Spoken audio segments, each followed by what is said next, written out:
Testing, testing. 1, 2. 1, 2.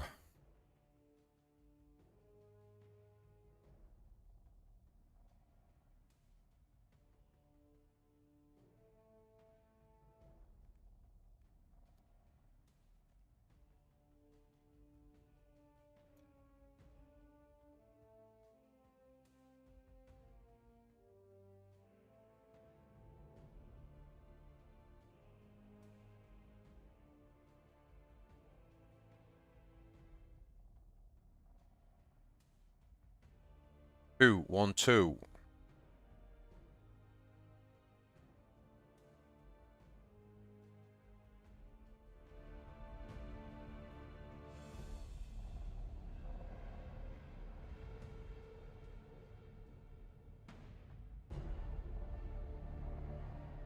Two, 1, 2.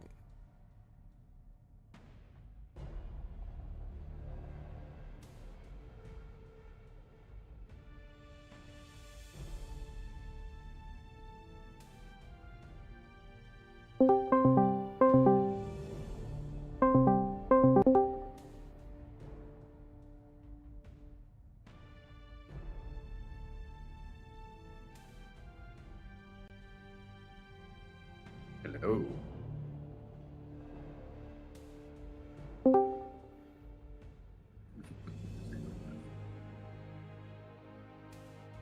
Go.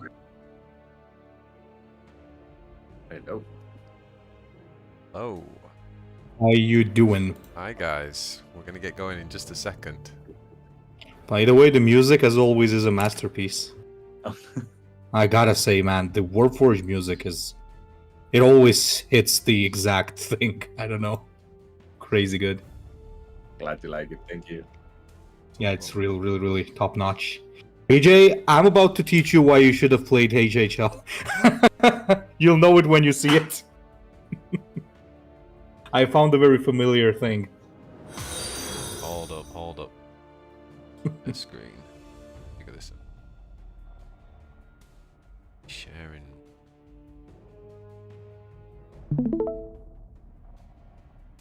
That we do. Okay, Mineral, if you can hear me, just let me know how that's looking on stream. Can you see? You should be able to see the game, and you should be able to see all our beautiful faces. Yep. Yeah, Beautiful. fantastic. All right, so guys, welcome back. We are doing something a little bit different with this week's episode of FORGECAST. We are going live. We're doing a live stream. Normally we pre-record this. We like to feel nice and safe behind our pre-recording and editing capabilities, but today we're going live. My name is bjthebrave. We're bringing you a very special episode of Warhammer 40k Warpforge today. As ever, I am joined by my battle brother in arms, the Ecclesiarch. How are you, my friend? Doing great, BJ, as always. So glad to be back on FORGECAST and glad to be getting this chance to do a very special episode with you guys today. So yeah. On a scale of 1 to 10, how hyped are you for this one? Oh, I'm 10. Like, it's not even a question. I was gonna say 11, but all right. And of course, we are joined today, not just the Ecclesiarch and I, but we are joined once again by Andreas, who is the co-founder of EG. For those of you who've not seen our original podcast, go back and check that out. But Andreas, welcome back to the podcast. Great to have you with us. Thank you so much. I'm very happy to be here. It's a pleasure. Well, we're even more happy to have you, and we're really excited. So, let's just set the scene, guys. You know, we are literally a day away from Warpforge going into full release. It's been in early access now for a year, so you can guarantee that we're all very excited about that. And what better way to celebrate? We're actually launching one of the 40k's most popular factions. I used to call it the Imperial Guard, but these days it's the Astra Militarum, right? So whichever one of those resonates with you, that is what we're talking about today. But first of all, I just want to say, Andreas, thank you so much for coming on. And let's just catch up. Like, how have things been with you? I mean, when you last came on, I think you were just introducing the roadmap. And, Yeah. oh God, a lot's happened since then. So, yeah, give us a bit of insight. How have things been from your perspective? How has the game developed from your perspective? What are you most pleased with? And any bumps in the road on the way? No, we're very happy with how everything is going. We managed to, I think, release everything that we had put in the roadmap for up to now, and we are still on track to do the remaining of it, plus a bunch of additional things that we're working on that were in that roadmap. But we're also planning like some surprises between now and the end of the year. And yeah, no, it's been fantastic. Lately we're also having, I must say, like some help from the fact that the Space Marine 2 came out and it's been super popular, and I think that's helping every Warhammer related game.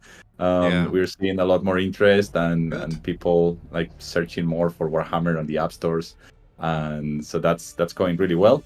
And yeah, super excited obviously about the release coming up tomorrow. We think that will also help get more visibility on Steam, because there's a lot of categories in Steam where games that are in early access don't show up. So we're hoping that will help push up the numbers a bit on Steam as well, because so far most of our marketing has gone towards the mobile versions of the game. So we have a lot more players there. And we're hoping that with the global launch and everything that we're putting out, we'll be able to get like Steam also. Yeah, that makes sense. So the bigger part of the gamer base is on mobile currently. It's just like, well, some insight into the business when it comes to doing marketing, performance marketing is just so much easier on mobile because everybody has access to the App Store. Whereas if you do it on browser, it's not impossible, but it's harder. Like Much people harder. need to have the Steam installed, and generally it's a bit more difficult to make it work. Well, I think that's pretty cool, and thanks for that insight. Yeah, really appreciate it. For those who are like existing gamers who have been here through the early access, and by the way, thank you so much for the card back. The card back is awesome. I'm super hyped for that. Might be the thing I'm most hyped for.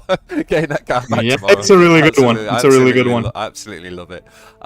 What I was going to ask you though is, what's the one thing, or what couple of things do you really want existing players to know about the game going into full release? Obviously, we've got the Astra Militarum, which we're going to spend a lot of time on today. But outside of the new release, is there any kind of other updates, quality of life things that you're particularly like keen for existing players to know?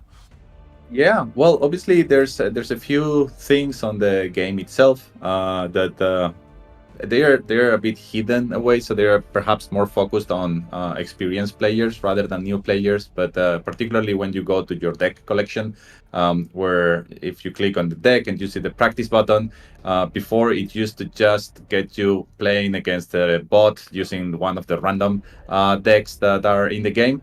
But now you will get the chance to choose both like which of those decks you want to play, or also if you want to play against one of your own decks. So that's something that will make it much easier to try out your decks, especially if you want to practice against a particular faction, for example, that you are coming up against in the meta a lot, or things like that. Or you can build a meta deck yourself and play against it. We know obviously the AI doesn't play anywhere near as well as an experienced player, but still it's something. And yet another feature that I think some experienced players will appreciate is that you can now sort your decks in your collection. Oh, I didn't realize that one. Okay, so you could actually, how do you do that? Oh, is that not? It's not going to be in this version, is it? It should be. It should be. Let me double check. It is. I've checked. It is. Yeah, you just drag your deck to where you want it to be. Okay. You still have to polish that a bit, making it a bit more smooth, but it works. Oh yeah, I can see. And I can very much confirm what Andreas just said. For those listening, I just played a game with my practice deck, my practice Astra Militarum deck to go up against Ecclesiarch later. I tested it against my own meta Eldar deck, and I got my ass kicked. So it definitely works. The AI is taking over, boys and girls. The AI is taking over. No more AI memes in Warpforge going forward. That's heresy, my friend. That's heresy, by the way. I'm going to make a video. I'm going to see if I can go 0-5 against my own deck. See if the AI can beat me. There's one point I would like to add, though, something we haven't announced yet. I think we're planning to announce it tomorrow, and it is that to celebrate the full release, and this is particularly aimed at new players, although well, like experienced players will appreciate it as well. There's going to be a ton of freebies and special offers over the next couple of weeks, primarily. So that it's not only Astra Militarum, but if any new player that comes in and they are particularly fond of a different faction, we will announce a calendar and basically dedicate one day to each of the factions, so that if someone is interested in Ultramarines or Black Legion or whichever, they know that on a certain day they can more easily get started with that faction. But in any case, they should log in every day just to get like the promo code that we will unveil every day for just one day, giving a couple of booster packs for each of the factions. Awesome. So there's going to be promo codes every day, new deals every day. I'm also working on some introduction to the faction videos, which we're going to promote alongside those bundles. So even if you're an existing player, and let's say you've specialized in Eldar and Chaos, now is the time, if you're looking to kind of build out your decks for your other factions, there's going to be opportunities for you as well. So that's just awesome. What a great way to celebrate the game going live. Absolutely fantastic. The one thing I would request, I think, from whoever is viewing this is, especially if you know players who have tried the game in the past. I know there were a bunch of, for example, many Legions players that tried it out when it first came into early access, and maybe they haven't played since. I think now is the best time to give it another shot, because of all of the freebies, because of all the improvements, obviously, that have gone into the game since the early access. So yeah, just if you have friends that give it a try, and just let them know that now it's a good time to try again. And speaking of which, Andreas, so I can't remember if it was the last podcast we did at Ecclesiarch, but we were talking about that we'd love to be able to buy like gifts for other players. So like I can buy a bundle but gift it to a friend. Is there plans to do anything like that in game? Possibly. Possibly. Yeah. Like, to be honest, as soon as you get into gifting things or trading things with other players, there's like you get into a very difficult legal area where people can start using, like, obviously most players would just use it for what it's intended, but some other people can start using it for money laundering on all sorts of problematic things, which is why we tend to stay clear from those kind of features. I'm not saying it cannot be done, but it's way more complicated on the legal aspect, not on the technical side, than it seems at first sight. Okay. All right, so let's talk a bit about Imperial Guard, and let's reveal some more cards as well. But just in overall, how are you feeling about the Sorry, I stopped saying Imperial Guard. The Astra Militarum. Talk to us a little bit about kind of coming up with this faction and what you're trying to achieve with it, and what you're most happy about. Good. So unlike the previous one, unlike Genestealer Cults, which had a lot of new mechanics and was meant to be a bit like complicated to play, if I may. It was more designed for almost like more veteran players. With Astra Militarum, we tried to do the opposite. We tried to make a faction which is very accessible, with mechanics that you don't really need to know too much or to plan ahead too much. You just go forward. And the reason we've done this is twofold. On the one hand, because we think it fits the spirit of the Astra Militarum a lot better. They are best known for just like throwing tanks at problems and endless masses of infantry. And second, because since it comes at the time of the full release, we expect a lot of new players to come in, and if they get into the new content, we want a faction that is relatively easy to play, at least compared to others. I see. And we have got a whole host of cards that we were planning on revealing. So Ecclesiarch, do you want to you guide us through? Tell me which ones to bring up, and then we can kind of have a talk through. Oh, absolutely! I've been waiting on this one. To Astra Militarum, here we go. Let's make sure we don't do owned only, because I will own all the cards. All right, go for it. Okay, I do believe, BJ, that the best thing and the most objective place to start from would be from the Warlord. So we haven't actually had Lord Solar Leontus revealed, and a lot of people have been asking in your chat right now about it. So let's talk about Lord Solar for a second, right? So first of all, switch to his talent for a little bit. I just want to say something. To everybody who remembers, I called it this would be the art. Okay, so anyway, his Lord Commander ability is very similar to something that Gaz and Morven Val have. However, you do need to notice that it sticks until the next turn. So that's a big deal, right? So that's a whole new territory, because it also not only allows you to trade well, but it also prevents your enemy from mindlessly face bashing into you.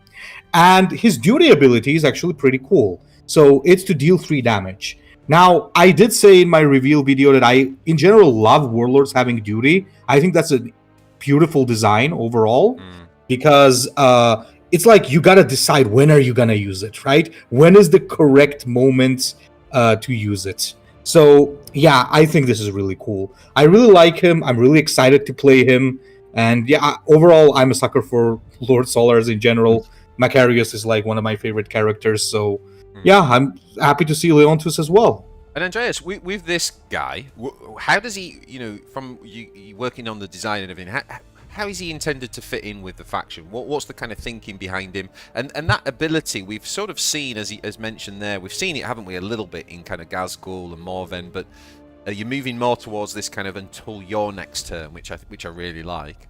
So what was some of the thinking behind the design of this guy? Well, so a challenge we always have with designing the Warlords is that, in general, with very few exceptions, we don't want them to be like pigeonholed into a single type of deck, right? So that's the first consideration. Even though they will naturally tend to fit better with one or another deck archetype, but in principle, we don't want them to be just like just infantry, for example, in the case of the Astra Militarum, or just vehicles. And I'm aware that the Commissar has a duty that only affects infantry, but that doesn't mean it doesn't work with vehicles in general. So that's the starting point. And then the second starting point is that we obviously want the 3 Warlords to be very distinct, so that each fills a bit of a different role. So there's only so many roles, if I may say, and that they can fill, and we felt that Leontus, even though this was a difficult choice between Leontus and Ursula Creed, but we felt that Leontus was the one that made the most sense to basically buff his battlefield and inspire the troops and bring them forward, while also being obviously a great combatant himself. So yeah, that's sort of the starting point. Because the buff goes on him as well, right? Makes him +1/+1. Yep. Unit. Yeah, cool. All right, so we've got Leontus. Where are we going next, Ecclesiarch? So basically, there's a lot of stuff, but there's a few that I really want to go over. So go down to 2 energy a little bit. And there's supposed to be the recon operation there. And I gotta say, man, this is a big one. This is a card that's an amazing card. Yeah. So let me tell you, this is the best anti-stealth right now in the game. Yes. Because first of all, it's cheap. And if there is a situation where you're facing someone who doesn't have stealth, you essentially draw 2 cards for 2 energy. That is like a win-win. Yes. There is no reason not to include this card, unless you're actually in one specific situation that I'm not going to talk about yet. I'm going to show that during the matches with BJ. Oh. So there's only... Look at you. You've been doing homework. Oh, I have. Driving EG for 3 legendary cards. Here I am with my beginner deck that I've put together for like 2 minutes before I got the stream together. And you've been getting training. I don't know. Yeah, this is an amazing card. This is a crazy good card. I love it. I just want to say I completely echo that. I think it's so good. I've recently done a run with Tyranids on ladder, and I've been playing the Ravener because there's so much stealth right now. GSC have got stealth. Eldar's got stealth. Tyranid Swarmel's got stealth. But the problem, and the card, it feels great when it goes off, but obviously it just feels so bad when you have to play it as a 4-drop and there's no stealth. I think the way that Ecclesiarch just worded that as this being win-win is how to go with these cards. Like, of course, if there's something in stealth, if we need to something in camouflage, we need hard removal, perfect. But if we haven't, we just cycle. Absolutely love it. Yeah, I agree. This is a very, very good card. Where are we going next? Very well. So the next thing that I would like to talk about with you guys is actually an interesting one, which is the 4 energy one. There's 2 cards there I want to talk about. Can you go to 4? Wait, 4 energy, yep. So number 1 there is Astropath. So this is a 4 drop, 4 health, 2/2, shield, camouflage, duty, draw a stratagem and lower its cost by 2. So there's many things that make this card good. First of all, it's a great value if you do get that duty off. And it has all the necessary things to do it because it has a shield and a camouflage. But on top of that, if you are playing this with the Commissar, it's an instant draw. And the thing is, the Imperial Guard do have some very good late game stratagems that you will be kind of getting with that. So it is a big deal. It is a big deal. So yeah, I totally think that this is a cool one. And as for the other one is the Attilan Rough Rider. Hold up. Sure. Take it slow. So okay, I've got some thoughts. But Andreas, have you got anything to add on this one? No, it's just an interesting design, trying to come up every time we include units which are not like normal combatants. This is a good example. There's a bunch actually in Astra Militarum. We have to come up with something that makes them useful and relevant without it just being like their attack values. So I really like this, and I'm really interested in this like line of thinking with the design. So if the Biophagus is another good example in GSC, and one of the things I talked about recently in the video is how do you make a 3-drop that has terrible stats but is somehow a really good tempo card? And the Biophagus is a great example of that, right? It disrupts the enemy play. It's in camouflage. I think this is another example of that, right? It's a terribly statted unit, but it's still a really good card. And it's all about then, it's really interesting then as a deck builder because you start to think, okay, how do I make use of this card best? And it's not just a card you just slap in randomly, and you really want to build around this card. And like Ecclesiarch said, if you've got some really expensive late game stratagem and you draw this off this and it makes it 2 less, later on you're going to get that huge tempo swing. So yeah, really cool. So sorry, Ecclesiarch, you wanted to go on to Rough Rider next. Yeah, Rough Rider, I just want to point out, well, apart from the fact that it's a popular thing, everybody was saying, Rough Riders, we want Rough Riders on the DC. The interesting thing here is that it's a normally statted unit with a flank, but look at this. If you have no other troops, gain Bloodthirst this turn. This is very interesting, honestly, because it's like a board clear. So if the enemy's essentially dropping some... let's say you're playing against Junith, this could be really good. She drops 2 sisters and this just clears them. And he even stays alive. So, yeah, I think that's a really cool card. Just wanted to point it out. I just played against Eldar AI and lost, as we said. He hit me with a Howling Banshee, so obviously my Lord was stunned and he attacked, and so his Banshee was down to 2 health. I brought the Rough Rider on, attacked it with the range attack, because Banshee's only got 2 range, right? So cleared the Banshee, and then got to attack again to clear the stone with the Bloodthirst, which I thought was quite nice. You know, so there'll be the same with Necrons. Obviously, if you can kill a Lich Guard and then clear the Remnant with it, for example. So yeah, really think I'm going to enjoy this card. Really nice. Where are we going next? Let's now go down a little bit to the higher costs. I think the place that we really want to go is actually, let's not torture the people. Let's go to 10 cost and unveil the Baneblade. You're such a Timmy. Here we go. Here we go. Baneblade, let's talk. Let's talk about this bad boy. Stop messing about. Go on, then. Man, this is so good. Look at this. Crazy stats, a cool passive to give armor to everything, and an awesome duty as well.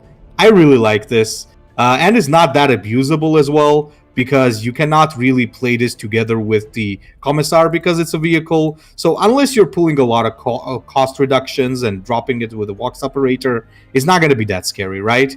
So certainly a pretty cool card. I love it, and I wasn't expecting it to be common, but it's... and adjacent units, Ecclesiarch, so your Warlord, right? Your Warlord gets plus 2 armor. I love this card so much. That's a cool card. I like it. And, you know, the thing is as well, and I don't know if this has been a conscious thing, Andreas, but really noticed in the last few factions where the late game units, which is something we used to moan about quite a lot in the early, you're really finding a space for them and coming up with more interesting ways of them being viable, right? Like, and that's again what I think this is. You did the same with GSC, and yeah, this looks fun, doesn't it? It's just got fun written all over it. Absolutely love it. Anything to add on this one, Andreas? Sorry. No, we keep trying to come up, as you said, with good reasons to basically bring the high cost cards into your deck, because especially when we want the game to be very dynamic. We want you to have choices in the early turns. So that's why we come up with abilities like Tide and things like that, which makes low-cost cards be useful later on as well. But obviously the drawback is then, hey, if all your low-energy cards are useful the whole game, then why would you ever put in a 10-cost card, which you may never get to play, right? So that's a struggle, but we think that there's units, and this is a good example of a card where we could have just given it Vanguard. That's an easy way to, but there's already quite a bit of Vanguard in this faction, and we don't just want to have tons of Vanguard units. So this is a bit of a soft Vanguard in a way. You can ignore it, but probably won't.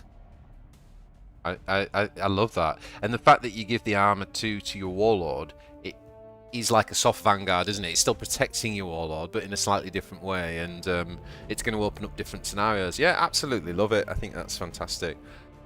Where are we going next, Ecclesiarch? You know where. Godspear Warhead! Godspear Warhead. Oh, God. Oh, here we go. Legendary.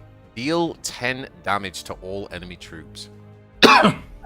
Holy schmoly. We got the animation for this somewhere, haven't we? Yeah. I don't know if I can find that on here. We're quite looking forward to players playing this for the first time. Man, this is so cool. Seeing how it looks. By the way, plus I like this card. This is like the save me button in a way, like a Will of Gork. So you're just dropping this. It's just damaging everything on the board. Well, like every enemy troop, that is. So this is probably something meant to give you a chance to survive until you can drop something like a Baneblade, right? Because if you're playing for a late game type of build and the enemy has, taken the board control from you, suddenly you get that reset button. So, pretty cool. I think I like this one. And honestly, I think it's quite balanced as well, not gonna lie. I think it's a pretty cool card. I like it. We've got these subtleties, haven't we? So we've got like the Will of Gork is cheaper, but clears everything, so it kills your own stuff. Very orky. Then you've got like on the other side of it, you've got the GSC. What's the GSC 10 drop? Day of Ascension, right? Which does AoE damage dependent on a hand, but that includes the enemy Warlord, so that can be a finisher. Whereas this doesn't hurt the Warlord, but it's like it's going to clear the enemy board, and it doesn't hurt your board. So there's these like subtleties between the AoEs, and I think the game needed a little bit more late game expensive removal. I do think, I do think this is really cool. This might be the first faction where I'm looking at the late game units and going, oh my god, like how am I going to play them all? they actually all look playable and really fun. Yeah, this is super cool. Did we talk about the 1-drop? Has that been revealed? This card? No. Which one? The Faeburn Vanquisher. So. That's a really good one. Yeah. So this is a 1-drop. 2 health, 1/2. Nothing to write home about stats wise, but it's a 1-drop. It says rally. Choose a troop in your hand, not infantry. A troop that includes tanks. Lower its cost by 1. So you know your Baneblade. You know your 9-cost Baneblade, Ecclesiarch. Well, I mean, it could technically become even cheaper. We got a lot of energy cheats with this faction.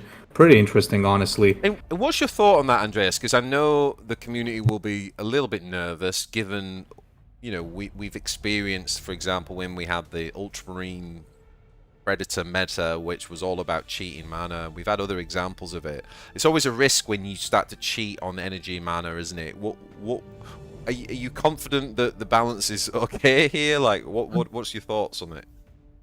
Yeah. So obviously, let's say on the one hand, we want combos to exist, right? And we want these kind of things that feel completely broken to exist.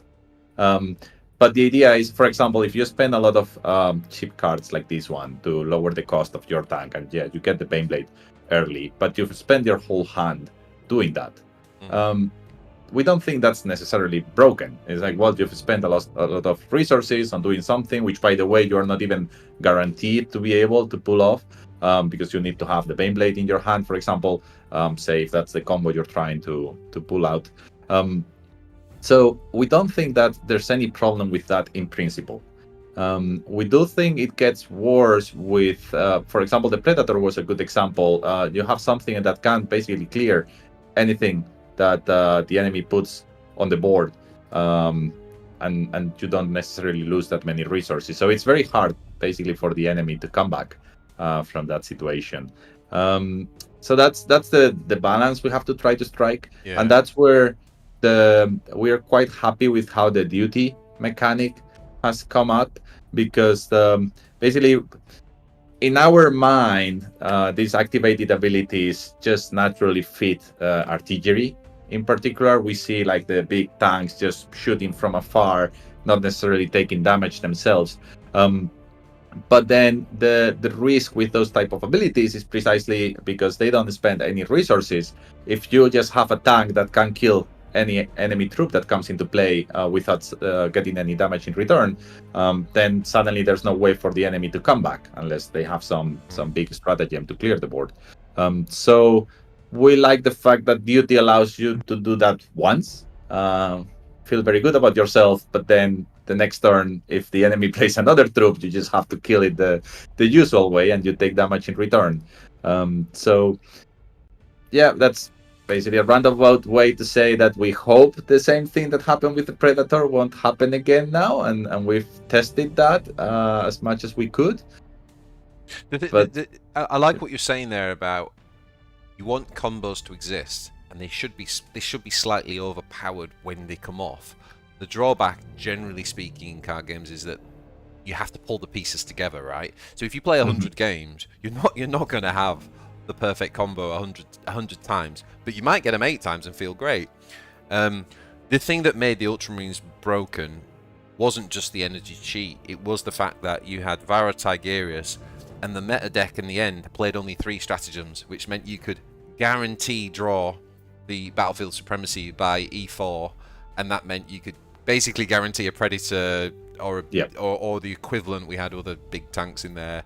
Basically, you could cheat them out every single game to E beforehand. So I think it's about with the combo decks is it's not about the cheat, it's about how consistent can you find the combo, and they should be harder to find, right? It should be harder to put all together, basically. And the fact that you could play Codex pretty much every turn, and probably more than once per turn in some cases, meant that you could also basically get rid of a lot of things without taking any damage.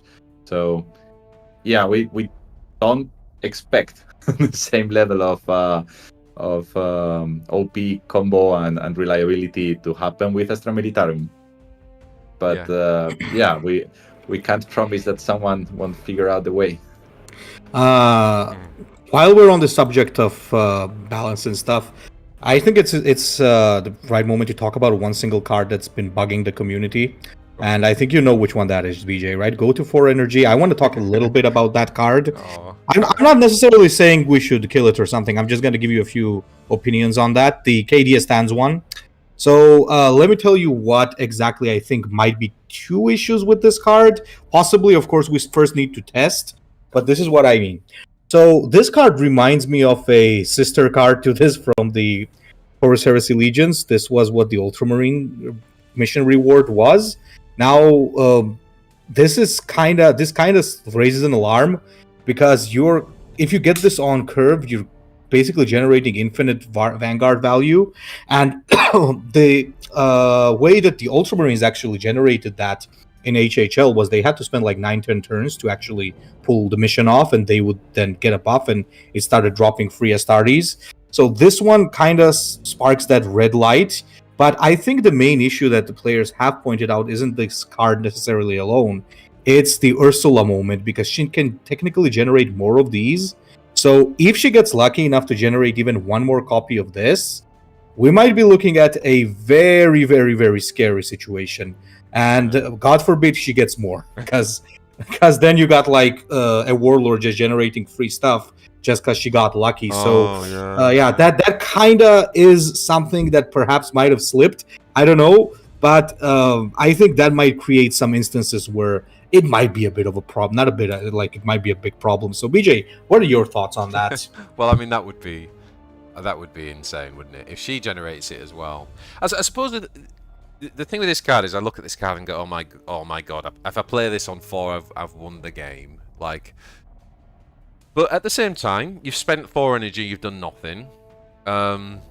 You've got to wait till your next turn before a shock trooper comes down. So now that's E5.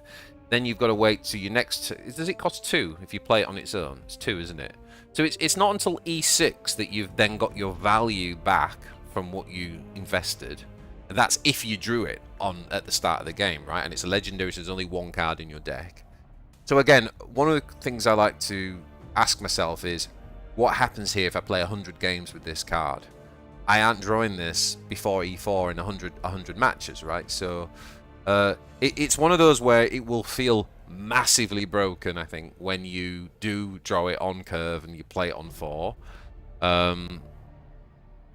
But it's not going to happen every game, and it's not going to. You're not starting to exceed the value until E7. Does that make sense? Because E5 it plays 1, E6 you play 1, but you already invested 4 energy not doing anything. So it's not until E7, even if you play it on curve, that you are starting to get that return on the investment type of thing. But I don't know. It's one I definitely would want to test. And if you're in late game metas, then this is just going to be, yeah, it's going to be super punishing. But yeah, that's my thought. Yeah, this must be a difficult one to balance, though, Andreas. Well, this is one of those cards where, as you said, it depends a lot on what the meta looks like. Because there will be times when the meta is a bit more like slow, and most people are kind of waiting until the end game, until the like high energy cards to get their win cons. And in that environment, this would be amazing. There's obviously like a ton of value you can get if you play it on curve. At the same time, as you said, like if the enemy has a very fast deck and it's aiming to end the game by turn 6 or 7, then you may not even play this card because you need something more immediate to protect you from what's going on. So yeah. We'll see. I mean, it's meant to be a strong card. I won't deny that it's meant to be a strong card. Overdo it. I like how it combos with the summary execution. Destroy the friendly troop that you just got for free, and basically get no mucking about. Yeah, very cool. BJ, you cut off. Yeah, there he is. Yep. Am I back? Oh, sorry. I was just saying I like how it combos with summary execution, right? Gives you the free card, and then you can just sacrifice it and get a no mucking about, basically, for 3 energy. Yeah. Are there any others we want to go to, Ecclesiarch? Before I maybe we should demonstrate it in game. Should we go? Should we dive into a game? Yeah, let's demonstrate it. All right. So the Ecclesiarch has been in his lab with a full collection, carefully crafting meta decks for the last 24 hours. I got home from work about 3 minutes ago. Threw something together. So that means that I'm gonna get coaching from Andreas. Let's see. Fortunately, not a full collection, but I think I got what I need on board. Okay, let's go. Right, so we got Stream Sniper, Ecclesiarch. Oh yes. Let's just I don't know. No, not that one. Try to.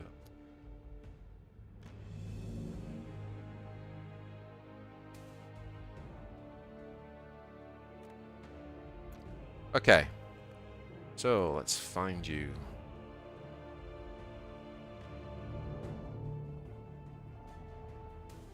Doesn't seem cool. So Andreas, are we any plans to be able to choose defense and offense stratagems in friendly matches, like PvP? Yeah, that's something we're thinking about, how to make it easier to play around with those in other game modes. Nice. I'm sure you've noticed that in draft mode we already found a way to include defense and offense cards. Yes. So that's again something that we wanted to. The challenge we have always with these offense and defense cards is that it's not meant to be a feature for complete beginners. We don't want to add that level of complexity straight away. So that's why it's sometimes difficult to include them in different game modes, because we don't want to overwhelm a new player with decisions. Okay, from the so very beginning. Hey BJ, you want to see some magic? go on then. What's he got? Okay, wait. I'm gonna show you. So deploy a shock trooper. That's a defense stratagem, right? Yep. 0 cost. You get this guy for free. Really cool. Let me show you the terrifying thing if I hit the correct troop. Wait, yes I did. Okay. Now look what I do the next turn. Oh my lord. Oh no. I think I already broke it, so I'm gonna show you. Wait. This looks pretty terrifying. But we'll play a big ogre. Now then, what's this guy's duty again? He can give flank to a friendly unit. Do we want to do that? If we do that, we can't attack, right? That's how duty works, isn't it? Yep. Yeah. Yes. Just like the sisters. Do we want to give this guy flank and kill this? I mean, it feels like. Well, you can regenerate the ability, can't you? Yes. Yeah. But it does take 2 energy, so keep that in mind. Come on, then. Let's do it. Let's be greedy. I feel like I might not be alive for many more turns after that opening. Alright, next turn we do this. Oh, the and we Astropath. do this. So, explain what you're doing. So you basically drop the Astropath, and then you've used your duty, which means that this guy has flank, so he can basically use his duty ability straight away, right? And that means draw a stratagem and lower its cost. Let me correct you there, BJ. That means draw Siege Warfare, because that's the only stratagem I have in my deck. So, as I said, folks, he's been sitting around in his dungeon crafting a meta deck all day long. All day long. Okay, and this guy has shield as well, right? Oh. So what we can do here is we can attack you. Wait. Remember, Come on, coach. Help me I out. was going to say, remember your lead by example. Your talent also gives you health, so you can actually. Yes. One option is remove the shield with your warlord, and then your Ogre will still survive one I turn. like that. I like that. But then what else do we play? That's the problem. That is the problem. But this would heal 2, right? And then he'd go back to 1, so he'd be able to trade. And we'd have nothing Would on give the 2 board. health, which is even better because you can play it on any unit, not only damage ones. Oh, it's not just. Oh yeah, gift 2 health. So it's not just heal. Wait. Well, That's really cool. So that's really cool. So you can go above your starting health. It's not heal. It's give 2 health. So it's like the Erica effect, isn't it? Yeah. Very cool. Very cool. You may have noticed that to compensate for that strong talent, the commissar only starts with 30 health. He does. I'm really interested in this warlord. Actually, I think this is a really nice starter warlord. It's a very cool one. And I like the 30 HP a lot. Yeah. I think all the warlords look pretty well designed, actually. So this is one of those, isn't it? So now we can duty here, right? And we draw the stratagem and lower its cost. We do that. Sure. Oh, Ecclesiarch, are you ready? Are you ready for Kenya? Not that. Oh, you were so cocky about that opener. Let's see if my Siege Warfare can get me out of this mess. Now then, this guy chooses a troop in hand and lowers its cost. That's pretty cool. This guy makes use of regiment, right? So if we drop regiment, this is for those who've played orcs. It's a bit like mob, but we attack with the range attack, right? So if we attack with the range attack, this guy should then do an extra bit of damage, I think. If I got that right, yep. Fabulous. Look at that. We're ahead on board, ahead on life.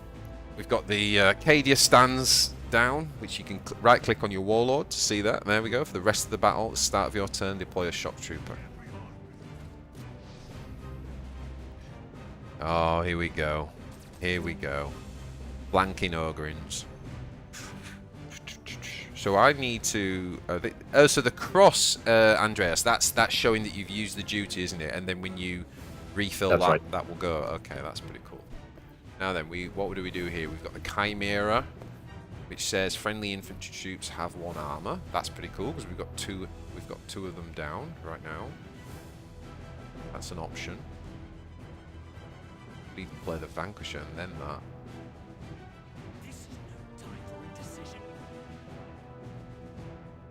So this is what we just got for free, wasn't it? So you can't play the duty on the turn that it comes down for free. No, you need to be able to attack. And you can't attack with it as well. Yeah, okay. I think we... You could, if you play lead by example on your warlord, it reloads your duty, so you could then use it to give flank yeah. that troop. That's true. Not saying it's a good move necessarily at this point, but I think we need to get this 6 drop down. So this Chimera now makes our guys have 1 armor, and then basically we want to.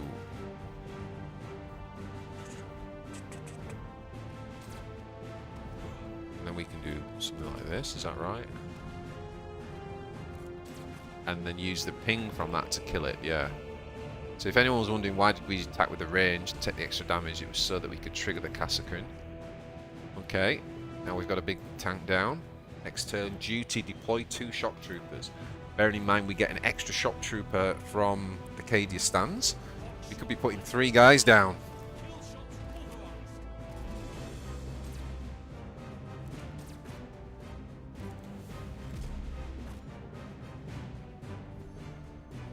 Holy shit, those shock troopers are gonna be a problem.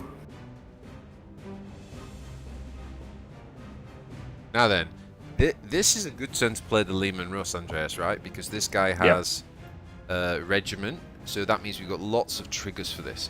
So every time we attack now... if you want to sacrifice your troops now, because remember you can also use the duty from the Chimera.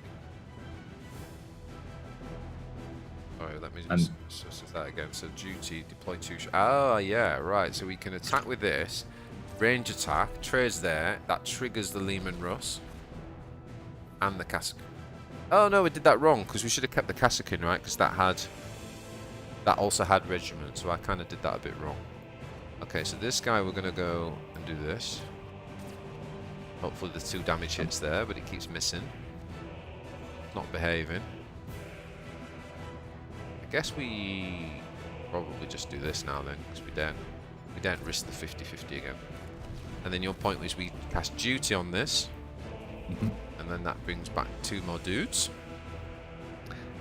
And they're Vanguard as well. Nice. Bear in mind that the shock troopers can use duty once to deal 1 damage, but obviously not taking any damage in return. And this combination here, where they've also got armor as well, is making these guys a real problem. Chimera's pretty good. Yeah, I mean, comboed with the shock trooper summon, it's pretty good. Because it's gonna make them like a very nasty front line. Vanguard, sorry. Now, did we talk about the Psyker? Has that been revealed yet? Psyker's pretty alright. I have one in my deck. I don't think that's been revealed. We could come back to that. What do we do here then? Let's have a think. So this is still the... So really we want to just sacrifice our troops here, right? BJ, you got lethal. Oh, have we? Oh dear. I was 1 turn off from my cool combo. Oh, why are you so easily defeated, Ecclesiarch? I was looking forward to figuring out what other juicy combos I had in my hand there. Maybe next game, BJ. Even let you have that awesome opener as well. Never mind. Yeah, but I had the perfect opener, but too many shock troopers, man. Okay, I'm changing my deck. Changing? A little bit, just a little bit. As in, like, I'm changing to another pre-made one, not. Yup. Okay, so I'm going to try Creed this time. I really like that Warlord, by the way. We didn't get to reload, did we? The challenge will be when you fitting in the 2 energy to reload in the first 5 or 6 turns. But it's a really cool warlord for sure. Right, you ready? Yeah, you cannot assume that you'll be giving flank to everything. Yep. No, You're exactly. unlikely to have the energy for that. And that's the thing, isn't it? Yeah, you're absolutely right, Andreas. People look at it and think they rate every card as if I give it flank.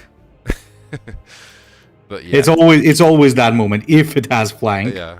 You've got to time it, haven't you? Yeah, you've got to time it. Yeah, you always gotta do it. All right, so now we've got Ursula, is it? Versus... Okay, go back on... Let's see. Let's see if you got the thing. Actually, that has... So does the one from Cadia's Stand, does that work on the mechanized infantry, Andreas? Every time it puts out a shock trooper, will that make this cost 1 less? No, it's only with vehicles, when you deploy a vehicle. If it was a vehicle, then... I mean, if when it you was, for deploy a example, vehicle. Oh, I probably should have kicked that then. Yeah. Okay. But if it was like lower the cost when you deploy a troop, then yes, it would also count the troops that come from KD stands. Got you. Ooh, I got an idea. Careful.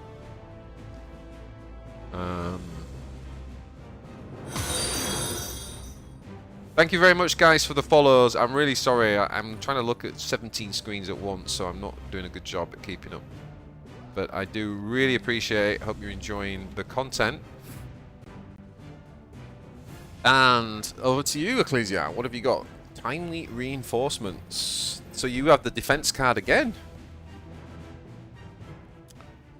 Lead by example. Okay, so you're using the flank immediately. Is that right?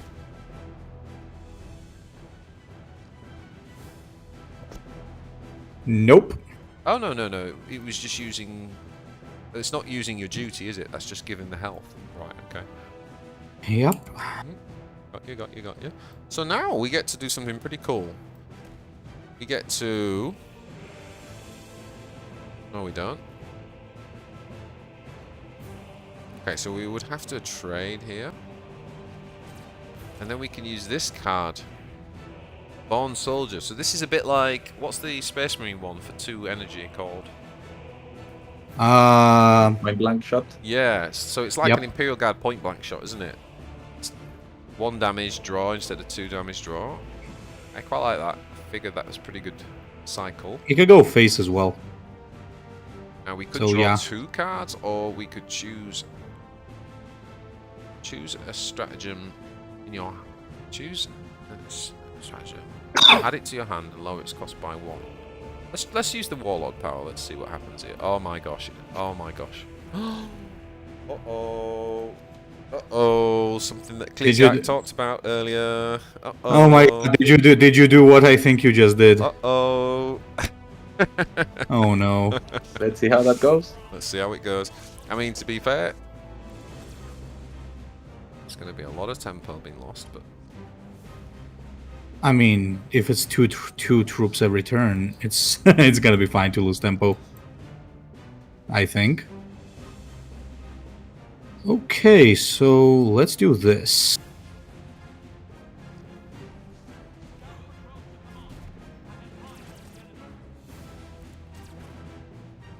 So this is a bit like a Helldrake strike, isn't it?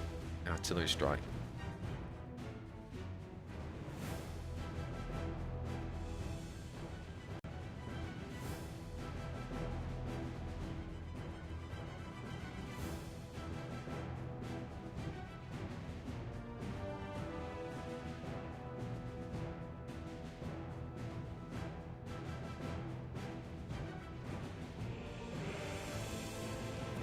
I mean, I just want to do it because I just want to. I just want to see what happens. Let's see if you can get a third one. Yeah, let's do That's it. gonna be so nutty. Did you? Yes. I think we're already seeing the issue here. Feels a bit like, you know, when you're playing Pervagon And you're like, I've got like Carnifexes and Hive Crones in my hand, and you're like, yeah, but I could just put like 4 Termagants down and make a bigger unit. Well, like, Yep. the rest of my hand is pointless. Oh my god. In we come. This is gonna be this is gonna be so crazy. Okay. Have we actually got anything we can play though with this? That's the question. I think I can smell and generate a non-legendary tactic coming on Ursula. What's this one do? Okay. Too worried about that.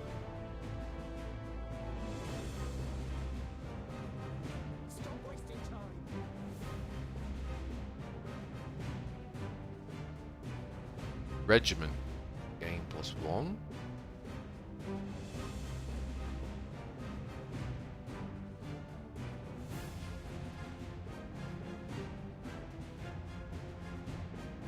To 5, that's pretty good. But what does it hit? Let's try this. Oh no. Although we have got this, that's pretty good. What did you just play? Let me check. Oh, you played the artillery strike? Artillery strike, yeah. It's a bit like the Helldrake, but for... Was a bit of a bad artillery strike, I guess, but... Yeah, it was a bit unfortunate. Let's see what I got here. I think I know what I got here. Wait.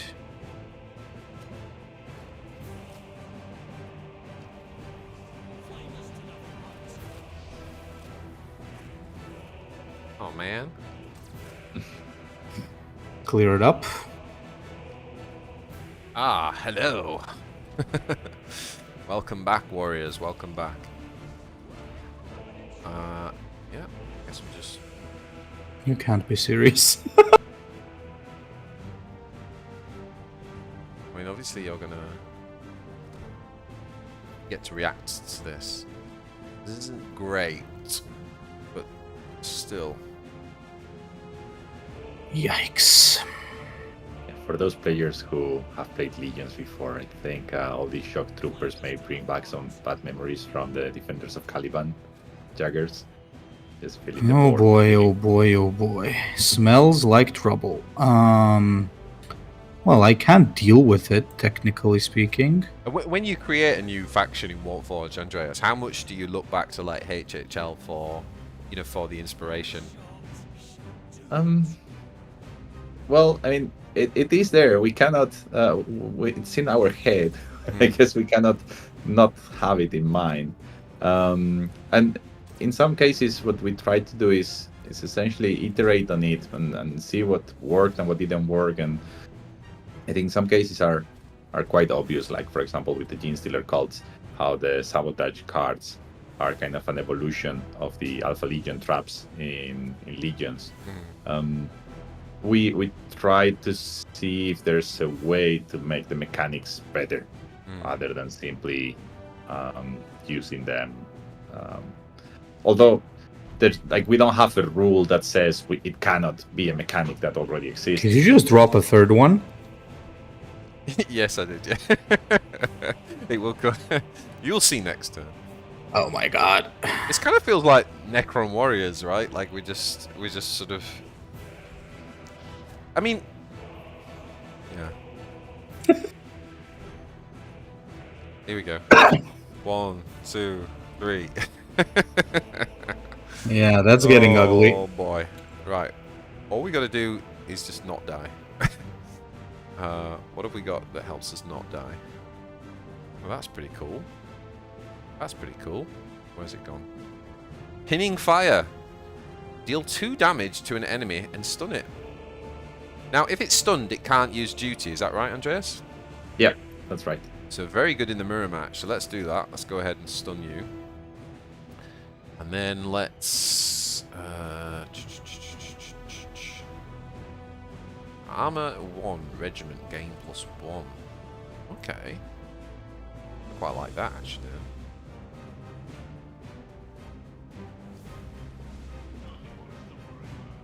And... let's draw some cards. Now this thing can just ping, can't it? Yep. clear that out that way. Okay. Oh, is this a permanent buff? Yes. Let's see what we got here. Oh, So we okay. have this. It's nice. I really like the variety in the vehicle range. I think there's quite a few more vehicles that we could reveal, by the way. It's not too bad.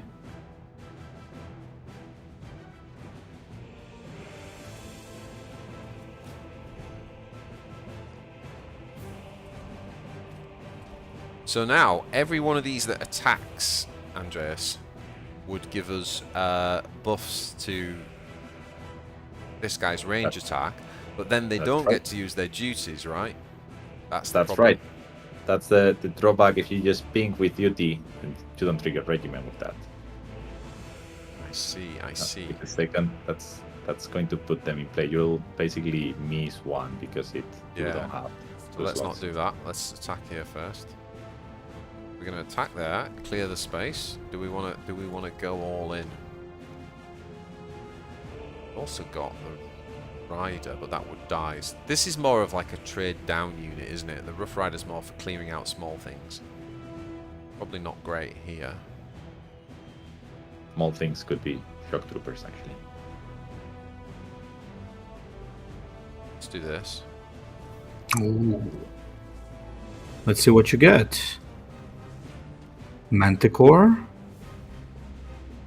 Okay, that's fine. Fine-ish.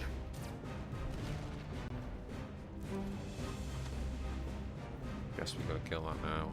And the rest of them could just sort of ping this, right?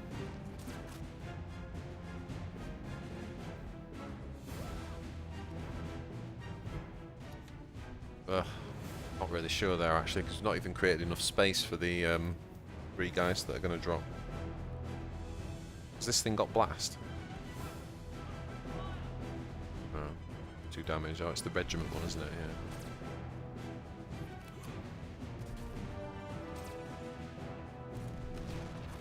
Yeah.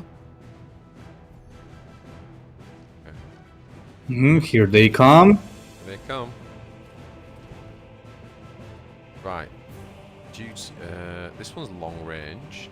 Deal 3/5 to adjacent units. That's actually not doing anything because of the armor. Potentially.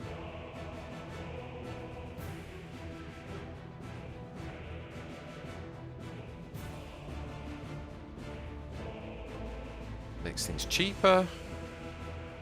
Ah, this would be a good one to get down. This would be a good one to get down, wouldn't it? Let's kill you down, kill you off, put you down, and every time we attack now, this it does 2 damage, right? 1. Technically speaking.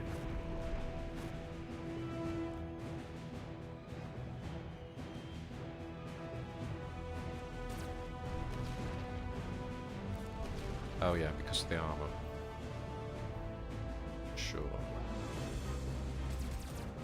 Uh-oh, what are you doing? I've not done that. Maybe.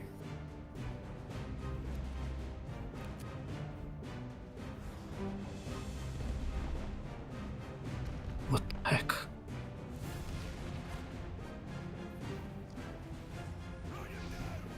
Yes! We got you! Oh, god damn it, you had that. Crap. We got you! We got you! Oh, damn it. Wait a minute, so... The mirror matches are going to be quite fun because there's a lot of flexibility now. It's how you can build it, right? It's not just going to be 2 of the exact same decks.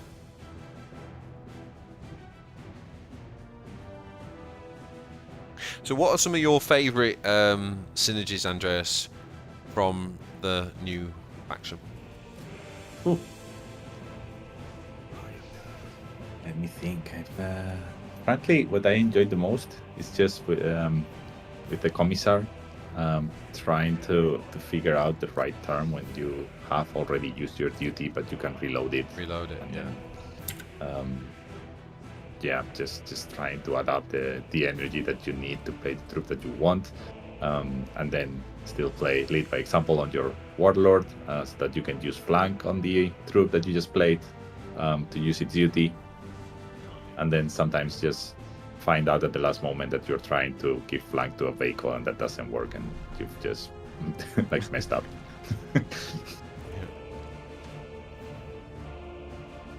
Okay, now these guys are fresh ones, aren't they? So they can't do anything here.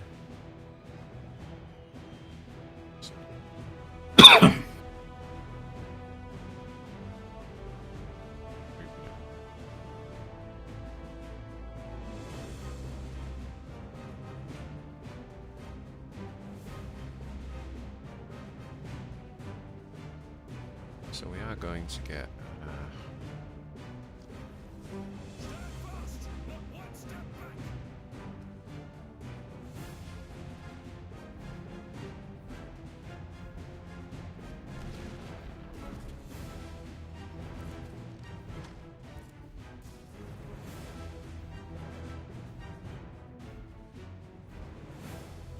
I don't think I can really do anything else with that health, to be honest.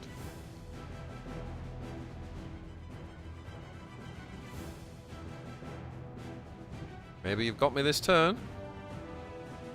I'm trying to figure that out, but I don't think so. Solid Day of Ascension should do it. We're going to see a Godspear warhead. Yeah, Godspear Warhead now would be beautiful. Doesn't that... I thought that didn't damage the enemy warlord, though. No, but it would clear everything else. Yeah, for the Rough Rider it would. Oh, Oh boy. we got him. We got him. Oh boy, oh boy, oh boy. So let's just have a quick look at... just a second. To here. You just put filters.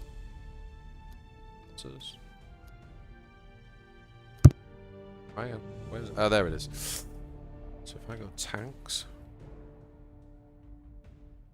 Oh, tank.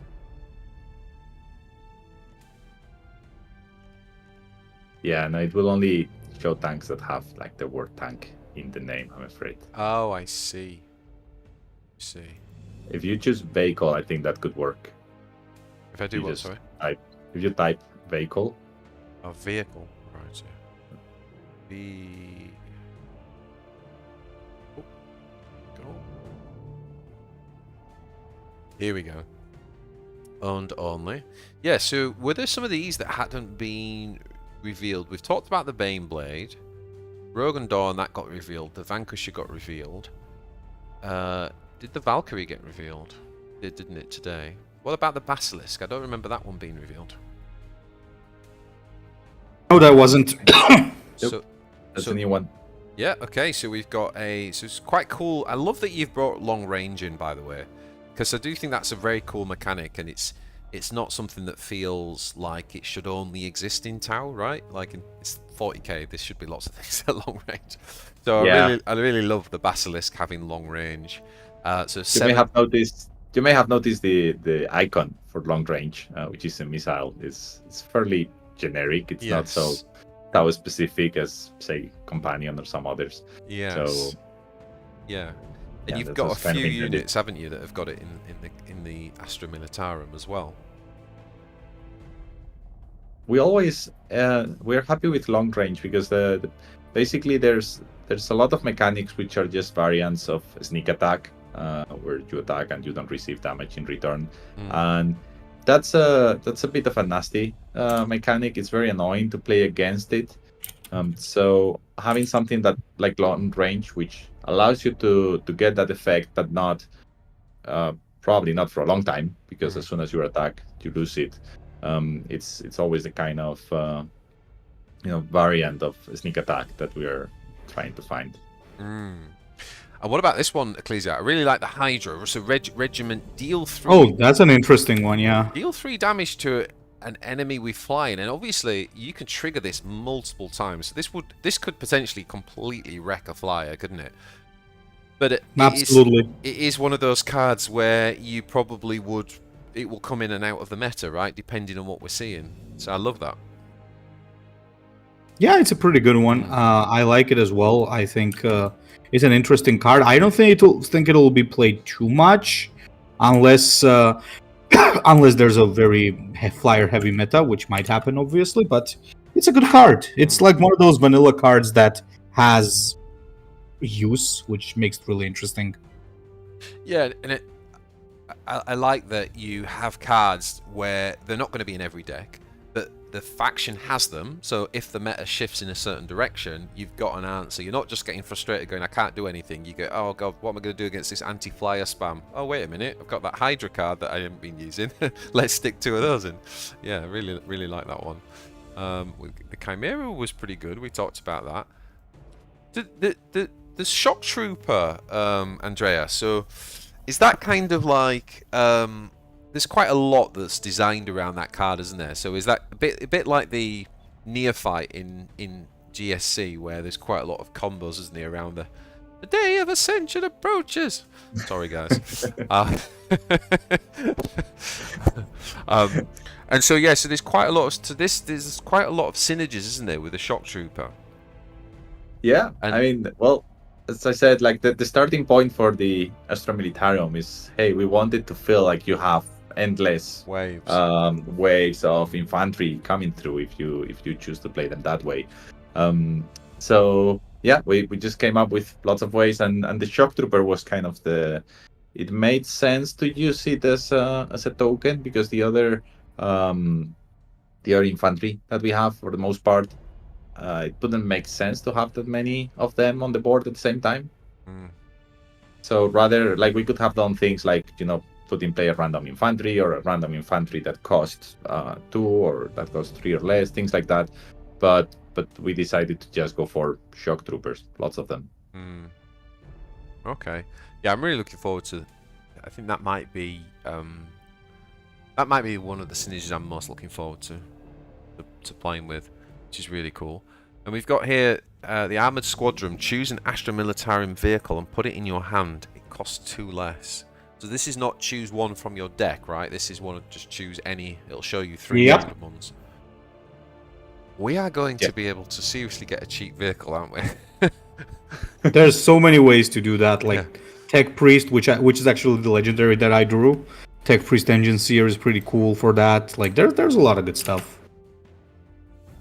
The Tech Priest. Lower the cost of all vehicles in your hand and deck by 1. Right, yeah. But it's like Andrea said earlier, isn't it? It's like it's all very well, but it's cost you 5 cards to, get you a 3 energy Baneblade. Yeah. Really cool. Are there any others we want to reveal that we haven't covered? I mean, there's one cool thing. Go back there, BJ. Go to 5 cost. At all costs is very interesting. At all costs, 5 energy stratagem. Draw 3 cards. If your warlord has 10 or less health, lower their cost by 3. Oh, this is quite a unique one, Andreas. What was the thinking with this one?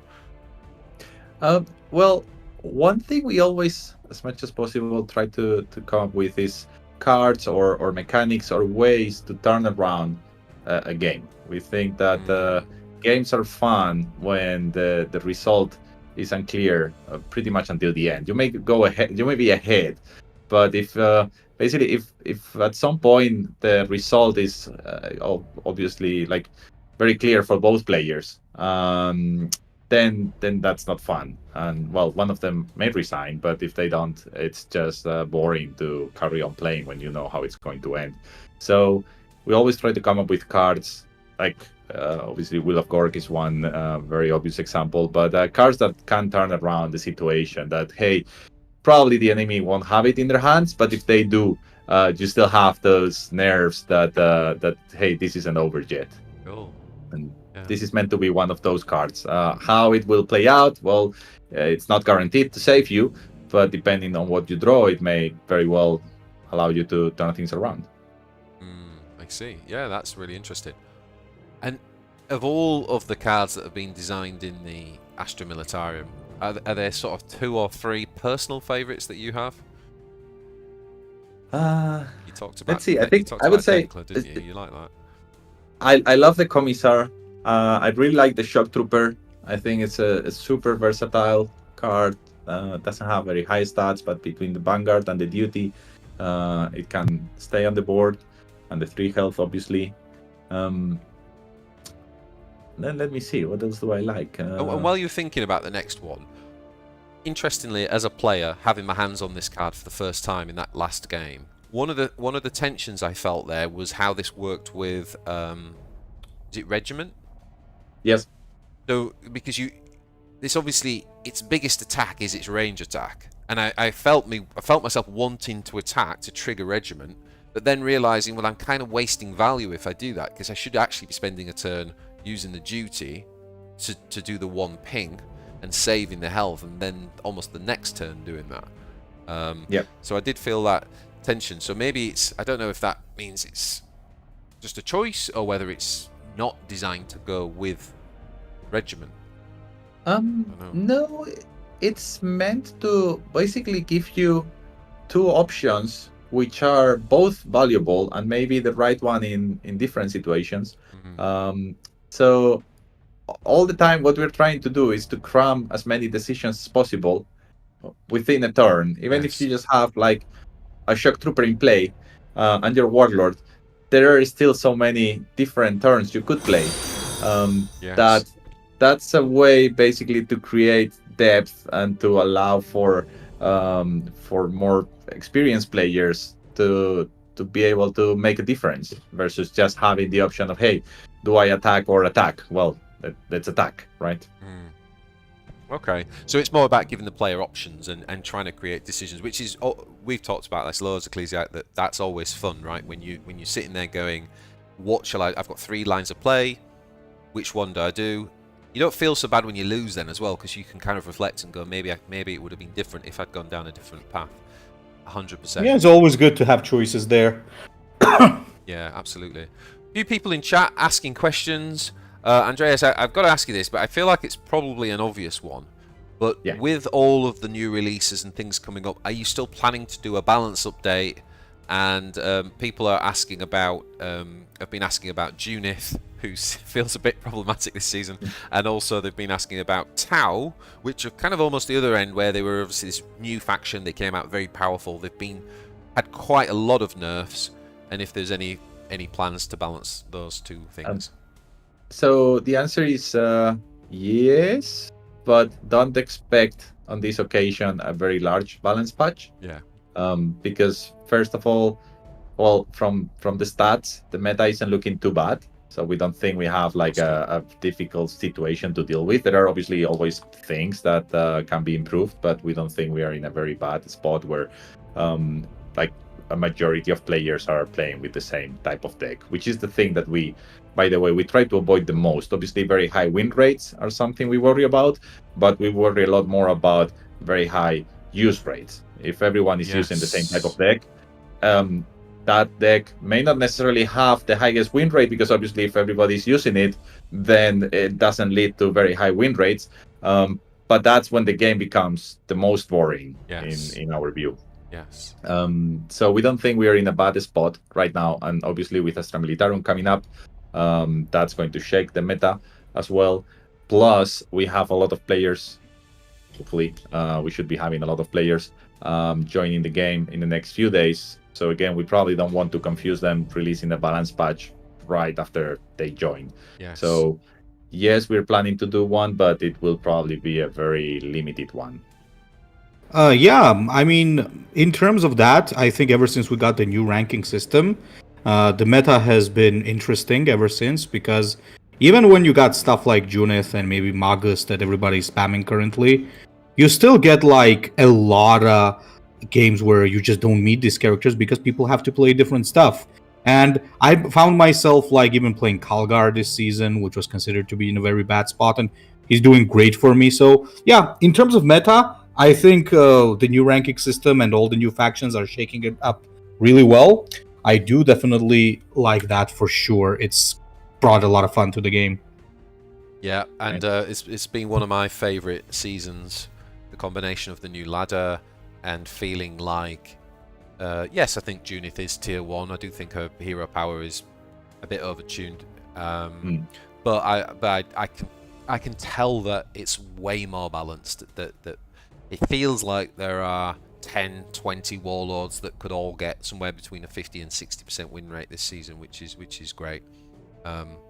So that's really interesting. Just let people know in chat. No, it's not pre-recorded. This is live, but I have been a little bit struggling to keep up with chat, so apologies if I've missed anything.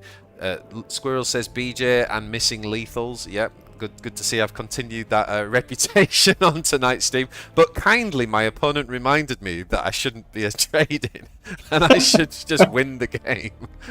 If only that happened on ladder. Yeah.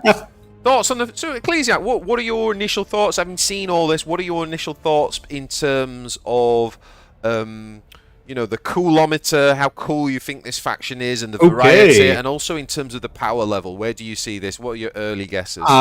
This is what I think in terms of the cool. Let's talk about the cool factor first, okay? I think the cool factor is through the roof. I would say it's very cool when it comes to that. Because like design is crazy good, the aesthetic is crazy good, warlords are really good, the cards, we got super awesome armor, we got infantry. It's everything that I want from a faction.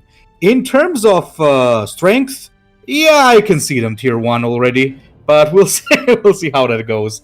Honestly speaking, I know that there's like a lot of mixed feelings, but the only thing that I'm genuinely concerned about is basically Ursula just generating too many copies of that KDS stance. Yeah. That already seems problematic. But other than that, I really do like it because like there's a lot of interesting combos and stuff. I think after a month, we will already see what are like the better things, what are the worst things. But for now, I have like 3-4 decks in mind that I could build once I have all the cards.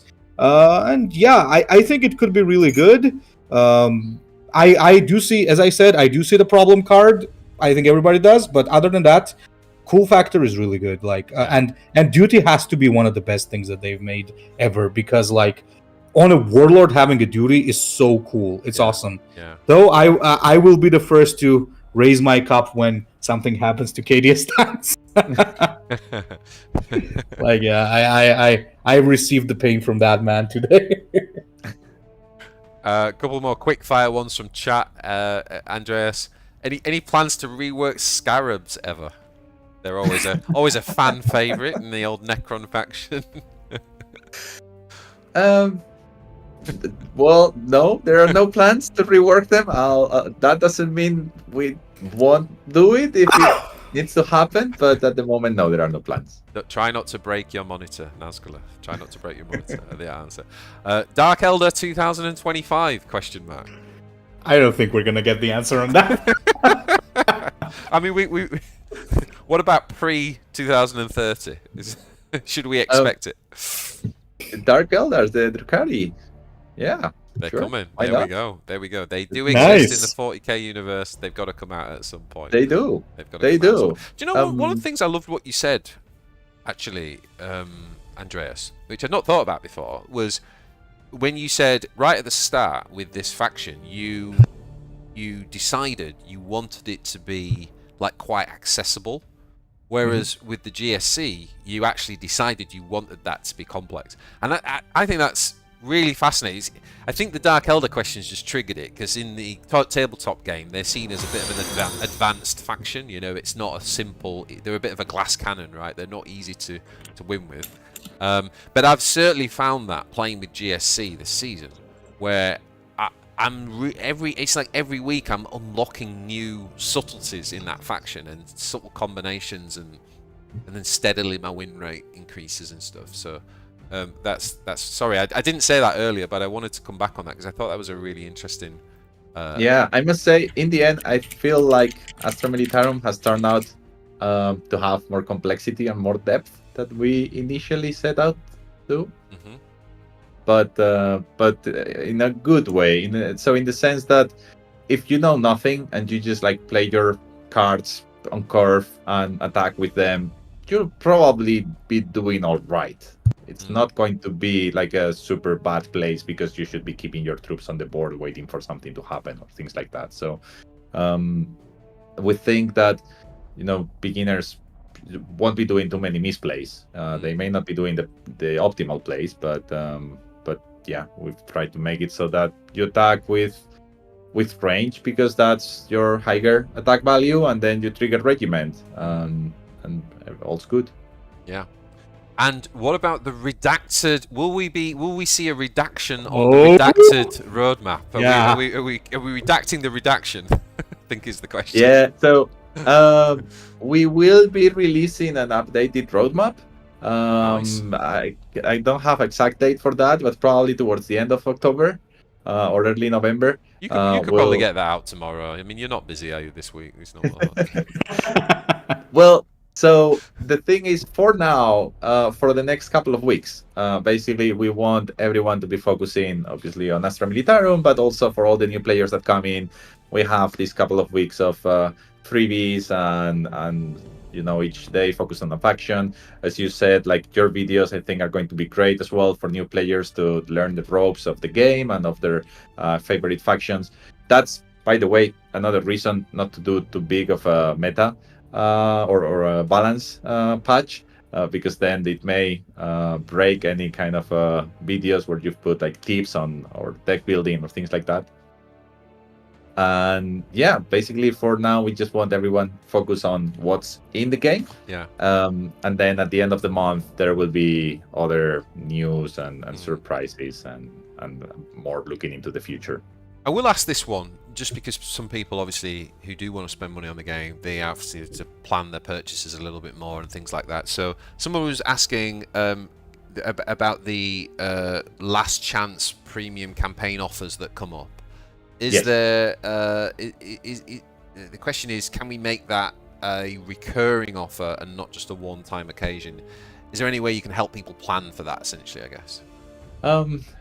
So I completely understand where they're coming from, and I know that obviously the price of premium campaigns, for example, can be steep for some players. But at the same time, we don't want to encourage players to just like not buy the campaigns until the end because they are going to be cheaper. So obviously now, like, a lot of players know how these personalized offers are triggered, when do they happen and when do they show up in the game. But we've tried to design them in such a way that, hey, if you've never spent money on the game and you haven't bought the campaign, possibly because the $20 for the premium campaign felt too steep, well, we give you one option to buy that one campaign for that one faction that you've been investing so much effort in at a cheaper price. Yes. But if we just make that for like every campaign, then we're simply just lowering the price. We could as well just lower the price of the premium campaigns, which fair enough. Obviously I'm sure many people would like, many players would appreciate. But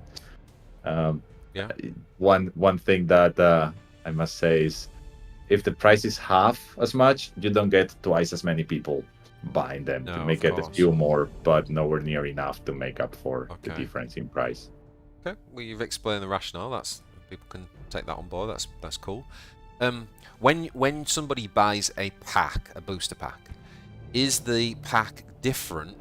As in, like, the drop rates, are they different to if they get a free pack, maybe from opening unlocking on a campaign, or like a free to play? Yes. Pathway. Is there any difference in the integrity of a pack drop rate? There is none. And I know there's been a lot of talk because of that bug that happened with the pre-sale of the Genestealer cults, if I remember correctly. Yes. I can explain that a bit more of why that happened and what's behind it, so that people don't think there's some kind of too much stuff going on with the drop rates. Yes. Essentially, the booster packs, they just have the same drop rates always. It doesn't matter how you get them, whether you're buying them or getting them through the campaign or as a reward or timing, right? It's not like when something's new, like when the KD come out tomorrow, it's not like the drop rate's going to be lower, but then a week later it'll go up.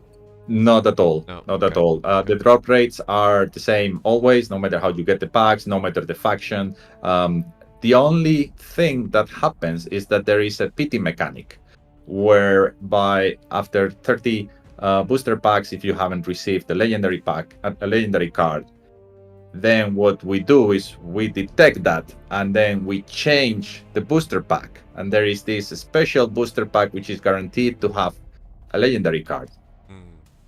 Okay, and then you get that one booster pack that always has a legendary card. That's the only special booster pack there is, which has different drop rates. Right. And what happened with that pre-sale offer is that we made a mistake when configuring it, when setting it up, and instead of putting normal booster packs, we put, I can't remember, I think it was 30 of these booster packs with a guaranteed legendary card. That's when Ecclesiarch got all the legendaries. Oh yes. Yes. So that's what happened. There's nothing more than that. Obviously, the booster packs with the guaranteed legendary card are quite a special thing just for this pity mechanic, and they shouldn't appear anywhere else. But that's what happened. That's that great. case. Well, I appreciate clearing it up. And I think you know, like for me, I think I wouldn't mind if the drop rates were different, but I think what's important is that people know, right? Like the transparency is what people care about. So you've laid that out so people know now. So there we go. You can put the myths, you can put the myths to the conspiracy theories to bed. Someone mentioned. I'm not going to ask about, guys. If you're in chat, I'm not going to ask Andreas about, you know, a Grey Knight's coming. If they're in the 40k universe, they're probably coming at some point. I will ask you though. Somebody mentioned about the draft event that we recently had, which was pretty cool. Yes. That was the first one. We had obviously the Alliance awards around that. How did that go from your perspective? When can we expect something similar or the next level of that? And also one that I get asked all the time: why are there no awards for alliances right now? So if you come, you know, top 50 as an alliance, there's currently nothing. So take that as you want it. Yeah, so I would say for certain there's going to be more events like that one with Titus. Maybe they will be like a very similar format, or we may introduce some differences, but the fact that there besides the individual rewards, there's like an alliance competition, and there are actual like trophies, special trophies for the event, and special rewards for the alliances that do best. That is something that we plan to put in there. Now, on the normal ranked mode, we don't like so much giving big alliance rewards, because we see it as a very, very static leaderboard in general. So once you have an alliance with a lot of experienced players who are in the legendary division, since we don't have like a hard reset on the ranking between seasons that forces players to ramp up again, or to rank up, sorry. We just see it as very, very static. So it just feels like giving more stuff to those who are at the top, and they may well already have a lot of the cards if they manage to get there, right? So we think it makes more sense to have these alliance rewards on events where obviously the top players are likely to do well, but they have to work for it during the event. It's a timed event. Yeah, I get it. I get that. No, that makes sense. That makes sense. And the draft thing did create a lot of energy around that, and it made people play. I mean, I probably played more draft during that week than I normally do. So it worked. You know, it worked. I think the one mistake we clearly did there, I think a lot of players were expecting bigger alliance rewards, which we understand. Obviously, if you do the math of, hey, how much time do I have to invest to get to the top, I think that's never likely to pay out. I think, or to pay off. I think the biggest reward that you get obviously is the prestige of being there at the top of the leaderboard. But I think we should probably have been or announce upfront a bit more what the rewards were going to be, so that people were not disappointed at the end of it. So someone's quoting me back that I said, if it's in the 40k universe, it's probably going to come out, Poggers. Playable Emperor Warlord. Is the Emperor coming to the game? Are the Primarchs coming? Do you ever envision releasing Primarchs in the cards? Or not? Because we had this discussion at Ecclesiarch, didn't we? I said they shouldn't really come into it if it's like 40k. But what did you think? What do you think, Andreas? Are we going to see Primarchs? Well, why not? I mean, if it has a miniature, chances are. Could happen one day. But I can't promise anything. And yeah, with the Emperor the Emperor is a curious one because on Warpforge, frankly, I don't see it ever coming into the game. Right. But on Horus Legions, we tried. I won't go into the details of why it didn't make it into the game, but I think it was quite clear from for a long time that we were planning to include the Emperor in the game at some point. Not as a playable character actually, but rather as a big boss. Cool. But yeah, we couldn't do it in the end, unfortunately, and that's something that a lot of players were disappointed, but believe me, we were more disappointed. I'm surprised is that a like Games Workshop thing, not liking the idea? it's complicated. Yeah, I can imagine. People are enjoying your hoodie, the Warpforge hoodie, and someone's asking if they're going to be for sale. Is there going to be merch for sale? So we don't have plans to sell this particular hoodie. There is some merch for sale, and I think we'll put.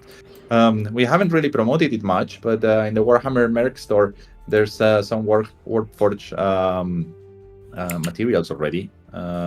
We'll try to announce that a bit more, and we'll see if we can either add the hoodie or some alternative hoodie that players will appreciate as well. But yeah, I must say for now, like these hoodies, I think this came up last time we talked.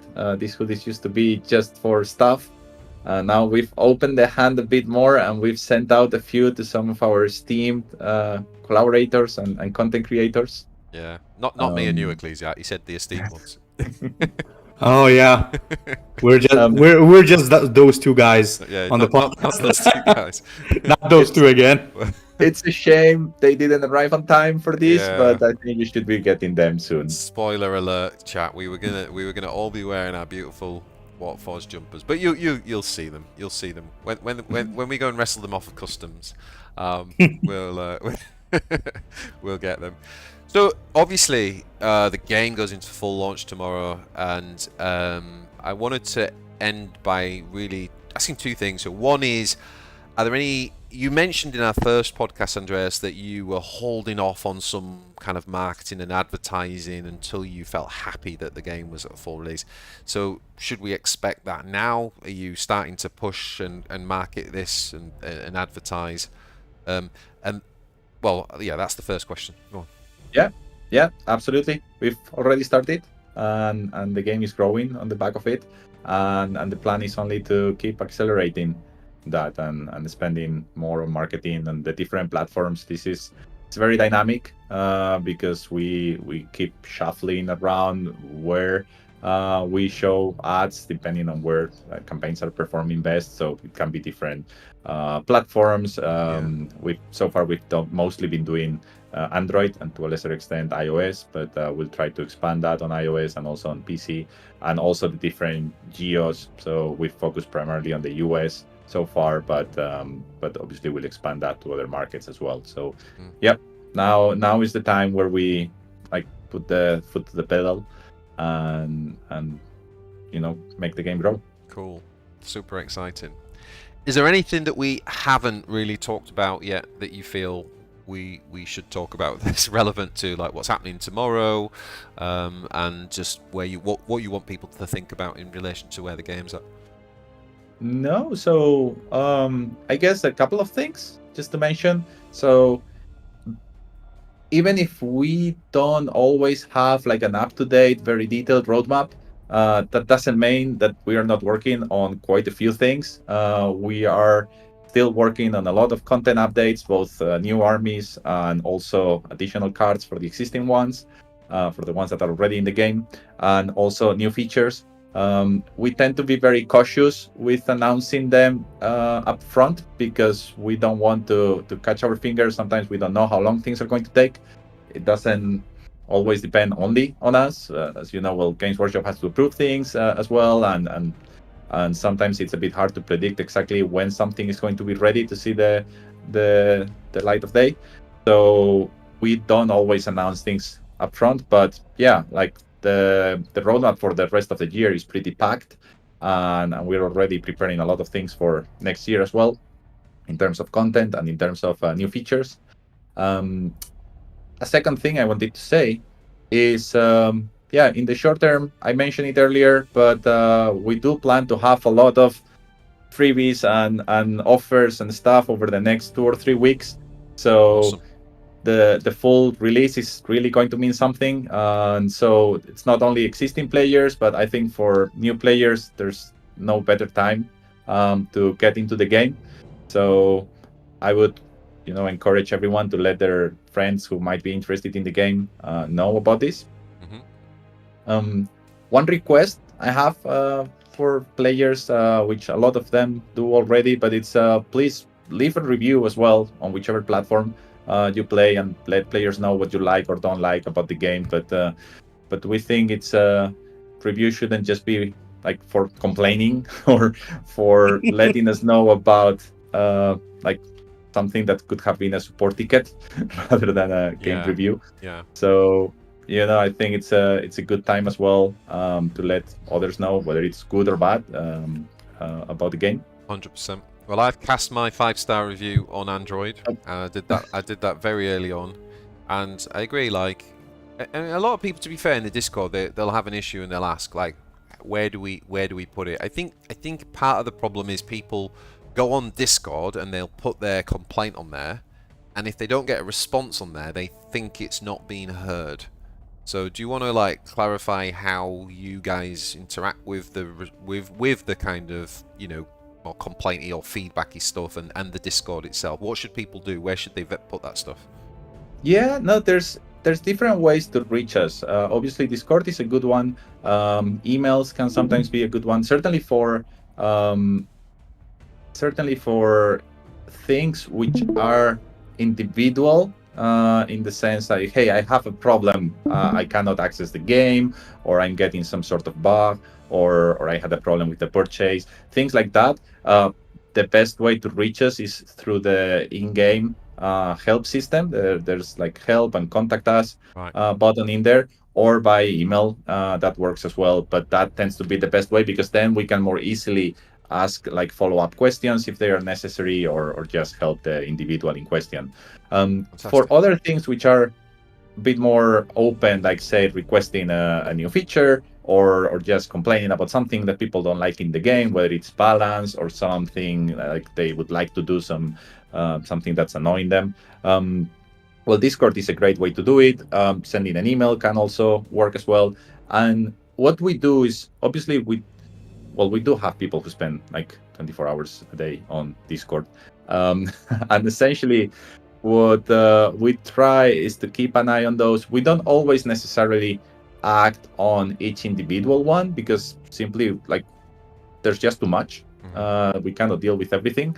But if we see something coming up more than once, that has a lot of weight. If we see that, hey, a lot of players are complaining about something or are requesting a certain feature, well, we obviously take that into account a lot for deciding our roadmap, what to work on next. So yeah, and reviews as well. We read them as well. We take them into account, but they are definitely more. How to say it? It gets lost in the noise very much. Okay. Well, thank you very much for clearing that up. I think it's a rare opportunity people get to kind of ask you these questions, and I know they ask us, me and Ecclesiarch, all the time, so it's nice as well. Ecclesiarch, did you have any other questions before we sort of come to wrap it up? I believe I just have one. This is just a very big question. It's just something that has been coming up from the players. I want to tie to a little bit of a compliment that I said earlier. We love the music. It is absolutely amazing. All the factions crazy. But something that a lot of players have been asking, is there a chance that in the future we will get the what is called like the 3-level soundtracks for other factions, like the original 6 ones had? Is there a chance that that's going to continue? Because people love it. Yeah, maybe. We'll see. If it's something that I'm glad that you ask, frankly, because it's something that we put a lot of effort into, and then we felt like not that many players noticed. So yeah, and that's why we essentially stopped doing it because we didn't feel like it was making enough of a difference to justify the extra effort and the extra cost. But yeah, I'm glad that you noticed and that you missed that. Well, quite a few Yeah, I people, mean, pretty cool. quite a few people in chat are now sharing their positive stories about their interactions with support and saying thank you to you for coming on today as well. So yeah, I just wanted to also just echo that, Andreas, and obviously we'd love to have you on again in the future when the timing's right. It's always fun hanging out. Really appreciate your time. We know how massively busy you guys are this week with launching the game and Astra Militarum, and just really grateful, you know, coming on, chatting about the game, being transparent about stuff. We really appreciate it. So thank you very, very much. It's a pleasure. Thank you. It's really like this is one of these opportunities where that kind of communication that you mentioned that many people crave for. Well, it's very difficult to do it like one by one with thousands or tens of thousands of players like on a monthly basis. But having this opportunity to do it in a bit of a like a streamlined way, hey, we like to condense like what are the top questions that have been coming up, like many people have been asking. It's a great opportunity for us as well to engage with the community in a way that we can actually handle. So thank you. Well, we're quite busy in the upcoming episodes. We have got Brad Pitt, and then we've got Tom Cruise on the next one. But we'll try and fit you in some future episode. I'm sure we can. Ecclesiarch's Nice. like, who? What? For a moment there, I was like, what? When did you get those guys? But guys, yeah, it's been a real treat today, and we really appreciate the early access as well. That was a lot of fun, and yeah, it hasn't ended there, guys. Tomorrow is the 3rd of October. We will have the full release of the game out. Is there a certain time UCC people should expect the patch? Yes. I'm afraid we haven't communicated that enough, but it's going to come up at 4 p.m. UTC. 4 p.m. UTC. Absolutely fantastic timing, because also at 4 p.m. UTC tomorrow, I will be live. I will be doing my second Megathon Streamathon. I won't be doing 12 hours because anyone who watched the first one saw that it nearly killed me, and I'm too old for that. So I'm going to do between 6 and 8 hours. I'm going to start at 4 p.m. UTC, and hopefully we make it to midnight. So come and hang out in chat. Andreas and the team have very kindly set up a very special promo code. I'm not going to talk about that now, but tune in tomorrow. We've got a promo code for you guys to get some goodies. We're going to be doing my grand pack opening, so I have bought the £50 bundle. I've got about 70 odd packs, I think, like that I've been collecting or whatnot. So we'll be doing that on stream. We are going to go through all of the Astra Militarum practice missions. Anyone who's been following my stream knows that I really love that feature in the game. And also, it doesn't matter how much of a veteran or new player you are, when a new faction comes out, I think they're really useful just to get to grips with the basic mechanics. And then as a deck builder, it gives me ideas about where I can kind of take it and obviously improve the decks and stuff. So I will go through all of those. Then we got the Ecclesiarch, and I are going to be bringing back Forge Clash. It's been a little while since we've done one. We've got quite a cool idea for this, though. What we're going to do tomorrow is we are going to pick 3 factions each. Both of us are going to have Guard as one of Astra Militarum as one of those. I think what are your other 2, Ecclesiarch? I believe Eldar and Sisters. Was it Ultramarines or Sisters? I don't remember. Yeah, something like that. I'll check. I think something like that. And basically, what we've decided we're going to do is we're going to limit our decks to common and rare cards only. So if you are a beginner and you're new to it, you're not just going to be watching this Forge Clash going, "Oh, this is great, but I haven't got any of these cards." We're gonna come up with the most competitive builds we can do using common and rare cards only. I think the only exception is the Warlords. We've said we can choose any Warlord that we want. So that's going to be going on best of 5, and then we're going to be getting into some deck building once we've opened all those cards. I'll be building decks, and we'll be jumping straight on ladder and playing some games for as long as I can endure. So thank you everybody for tuning in. Thanks Andreas again. Thank you Ecclesiarch. Guys, we're finally one year into early access. The game goes live tomorrow. I will see you all on the ladder at 4 p.m. tomorrow.